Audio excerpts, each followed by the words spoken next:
So good evening everyone. Thank you for having me at this prestigious TEDx event. This is my second TEDx talk. The first one was fairly easy as it was online. I could just film and edit. This is my first time on a stage. I haven't really done something extraordinary to be able to motivate you or inspire you to do something. But I have been following a path which is slightly different and a bit unconventional, not falling into any rat race.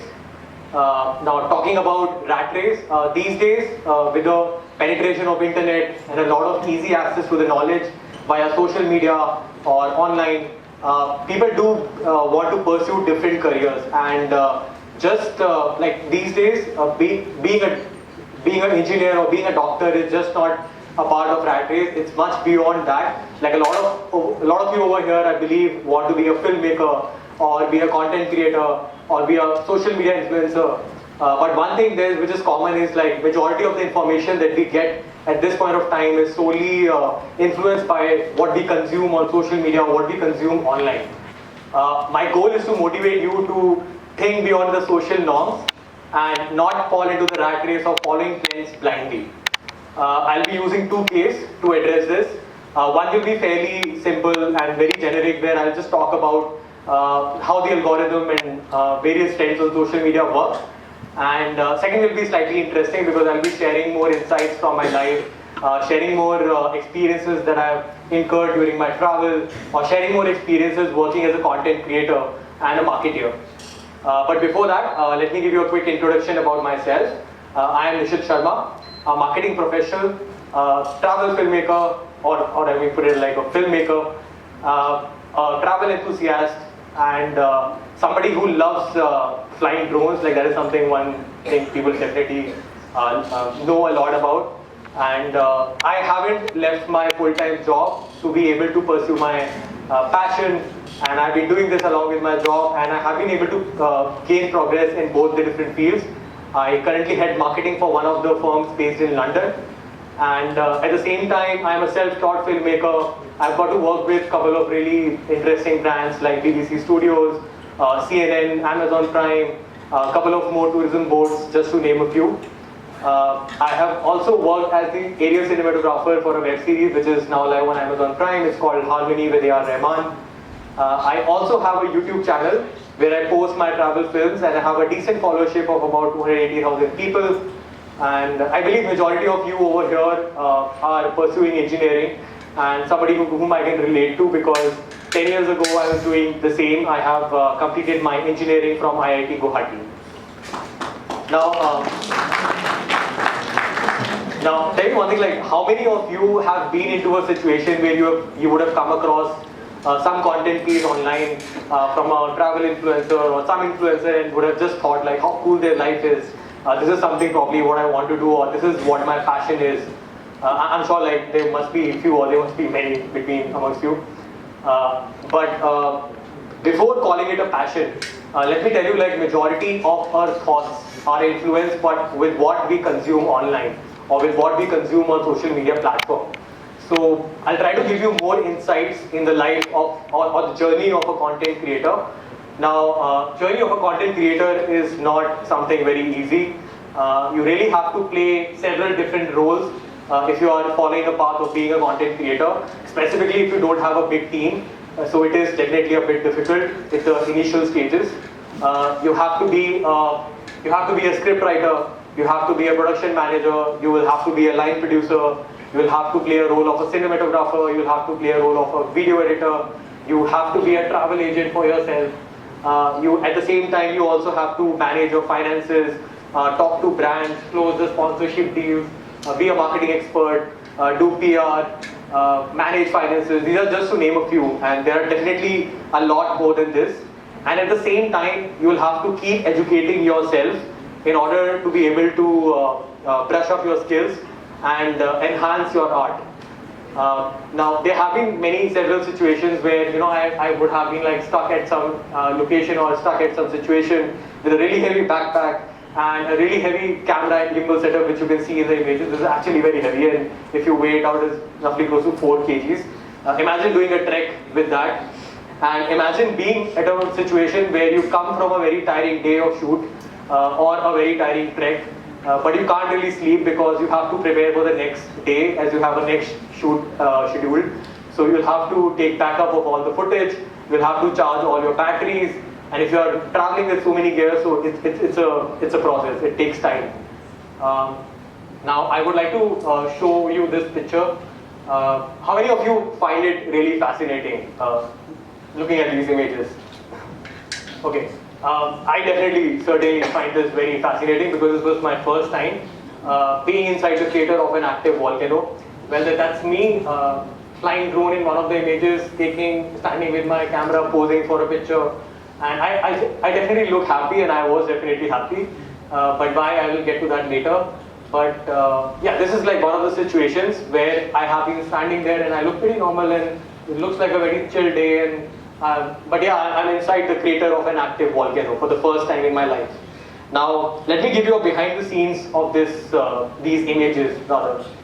So this is actually me, sleep deprived, because I have hardly slept for like 2 hours in the span of last 48 to 50 hours as we were continuously traveling. At the same time, I was consistently filming the whole trip. And then later that night, we took a trek for about 5 hours to be able to reach this spot, just to understand that it's night. And we waited for another 2 hours, just stuck there inside the crater of an active volcano, just so that I can wait for the sunrise and I'm able to film this location in the perfect lighting condition. But just that feeling of being, and to be honest, like this mask that you see in these images, this is not for posing. You actually need this mask because to be able to save yourself from the toxic fumes, the sulfur fumes coming out from the crater of an active volcano. So spending those 2 hours at that location was definitely a nightmare. And I was actually traveling with 2 of my friends who were not a filmmaker back then. So I also had to convince them to somehow stay with me at that location for 2 hours. So that is all I had gone through. But the feeling of taking that shot, the feeling of filming that place in the perfect lighting condition was something which kept me motivated and gave me the joy of actually made that experience for me very memorable. Now, I'll try to show you one of the videos. Can we play the next slide? Okay, this is a video of me from one of my very recent trip to Manipur, where I wanted to take the drone through my legs and I wanted to later reveal these rings at the Loktak Lake in Manipur. Now, the shot looks very easy and it looks like a one-take shot. It is actually a one-take shot. But to be able to capture this shot, there is not just one take, and there is a very interesting story behind this shot. In fact, so this is like, I recently got into flying FPV drone. Now FPV drone is a first-person view drone, and there is a big learning curve involved if you are getting into FPV. You have to literally practice on a simulator for about 6 months. And coming from an engineering background, learning filmmaking, there is definitely a huge learning curve involved, but I'll not try to deviate from the topic. I'll come back to the topic again. So this shot that you see over here is from a location which is not very easily accessible. There is definitely a viewpoint from where you can have somewhat similar sort of a view, but obviously it's a viewpoint, so you will find a lot of people over there, and that sort of breaks your, I would say, like aesthetics. Like, you know, you don't want too many people in your shot. So it's a remote location, close to a location which is very popular amongst tourists. So you have to take a trek for about 1 hour to be able to reach this place. But I can assure you, like, the view that you get from there is totally surreal and totally different from what you would get from any other place nearby. Now I reached this location, and can you play the second video? I don't know if it is very clearly visible in this, but the conditions over there were not favorable at all. Like, I reached there during sunset, which is the perfect time for filming. I'm sure a lot of people who pursue filmmaking right now would be able to understand the importance of golden light, golden hour. That's what I was trying to capture. But it was super windy. It was super windy, and during those extreme wind conditions, specifically if you're flying an FPV drone, it is very difficult to like fly it under control and take it through legs or tight spaces in general. Then I was not able to take that shot the moment I reached there. I was coming back, and then I was talking to one of the locals over there, who later told me, like, if you reach this location during afternoon, you might find the conditions a bit more favorable and it will not be very windy. So the next day, I visit to the same spot, taking that pain of going through that trek again, reaching the same spot, and finally able to pull off this shot. And now why I did that is because I just wanted to take this shot. And the only motivation for me over here was just to be able to take that shot, and that's what really mattered to me at that point of time. Not really thinking about the output, like what is the outcome, or even if I'll use this shot somewhere. Like a lot of times it has happened to me that I might have filmed something very interesting and it didn't made to the final cut and I wouldn't use that shot. So without really thinking about the outcome, I just wanted to capture that shot, so I was happy to take this pain, and I actually felt nice after taking the shot once I pulled that off. Now the reason I gave you these two examples was just to let you all know that it takes a lot of self-motivation, it takes a lot of drive to be able to do something that you are really passionate about. So in order to call something as a passion, you should be able to do it without really thinking about the final output. And and keeping all these struggles aside, now I would like to tell you that this job is definitely very satisfying. You get to travel to some really cool exotic places, and you often get paid for traveling to these locations. And if you're working with brands, and if you're able to place yourself right, rather if you're able to price yourself right, you do get paid really well when you're working with brands. And you get to meet some really interesting people, and at the same time, there are a lot of times when you get access to certain places to film, which you otherwise might not be able to film because of certain restrictions. And I myself like expertise in drones, so at a lot of places they will just not allow drones, and they would rather be jammers at a lot of places. But you are still able to take those shots if you're working with tourism boards. So that's definitely a really good feeling, being in this profession and being able to pursue filmmaking. Now I have been able to do this along with my job, or I prefer doing this along with my job, because the field of my job is very coherent or is aligned with social media and content creation, and I generally enjoy my job. And at the same time, it keeps me in a position to be able to pursue filmmaking just as passion, not turning into a sole business, helping me keeping away from following any rat race or following trends, to be able to grow in this industry. Now I'll try to talk a bit about what algorithms and trends are on social media and how it can really impact in the way you think or the way of your thought process about certain things. Now algorithms in social media are very complicated. In fact, they will surely vary for different social media platforms. Like the algorithm, what you see for YouTube might be different than from what you see on Instagram or you see on TikTok. But there is one sole thing which is common across all the social media platforms, which is what they want to make the users engaged on their platform at any point of time. And they do this by segmenting users based on your interaction with certain content that you have been watching.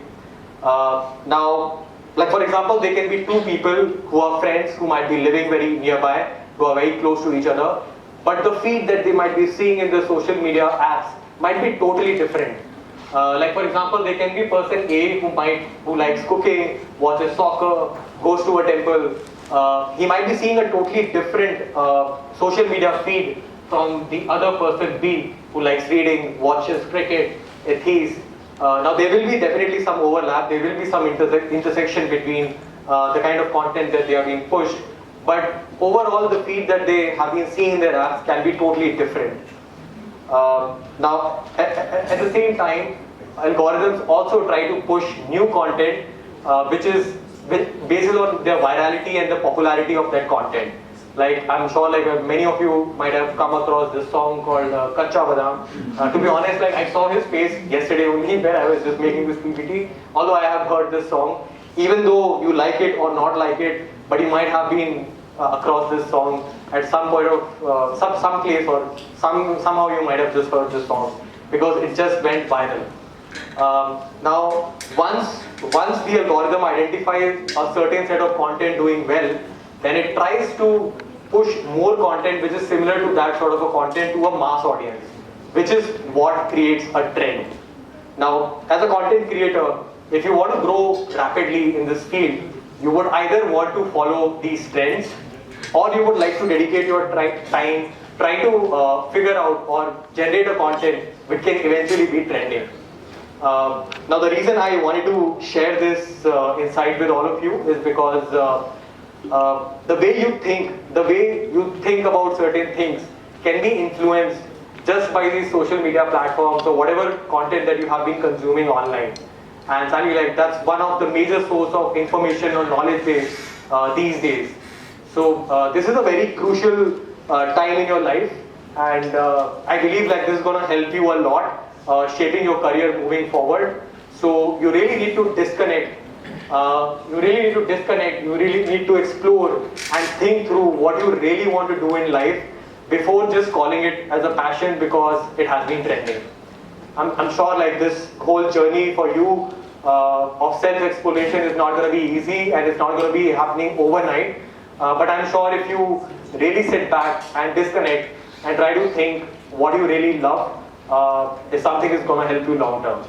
I hope this inspires you to follow your passion. Now, I would like to end it here, but before that I would like to play a small snippet from one of my recent videos which I uploaded, and yeah, that's like a short intro. You might have traveled a lot, explored a lot, but when the first time you end up at this spot, you definitely end up asking yourself, what are these rings and how are these made? Floating on the surface of a lake. Man, it's a sight. This is Loktak Lake, the largest freshwater lake in South Asia. I first visited this magical place 5 years ago, and since then, I have been itching to come back and explore more of this incredible lake. This time, I decided to stay right in the middle of the lake in one of these floating houses built on these small islands called Fundi. Let me take you through this unique experience and explore this beautiful lake together.